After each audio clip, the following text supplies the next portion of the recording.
لنڈی کوتل کی تاریخ میں پہلی مرتبہ عدالتی نظام کا قیام کر دیا گیا۔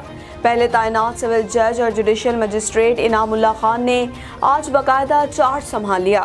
اس موقع پر سول جج انعام اللہ خان نے کہا کہ آج سے لنڈی کوتل میں عدالتی کارروائی شروع کر دی گئی ہے، جس کے لیے وکلا بھی لنڈی کوتل پہنچ گئے ہیں۔ یہاں آپ کو بتائیں کہ پہلے تعینات سول جج اور جوڈیشل مجسٹریٹ انعام اللہ خان نے آج باقاعدہ چارج سنبھال لیا۔ اس موقع پر سول جج انعام اللہ خان نے کہا کہ آج سے لنڈی کوتل میں عدالتی کارروائی شروع کر دی گئی ہے، جس کے لیے وکلا بھی لنڈی کوتل پہنچ گئے ہیں۔ تفصیلات کے مطابق قبائلی اضلاع کو خیبر پختونخوا میں ضم کرنے کے بعد عدالتی نظام قائم ہونے کے بعد آج لنڈی کوتل تحصیل کمپاؤنڈ سول جج اور جوڈیشل مجسٹریٹ انعام اللہ خان نے اپنے دفتر میں چارج سنبھال لیا۔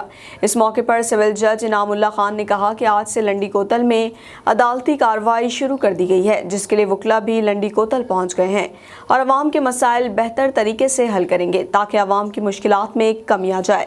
علاقے کے عوام نے لنڈی کوتل تحصیل کمپاؤنڈ میں عدالتی نظام اور دفتر کے قیام کا خیر مقدم کیا ہے۔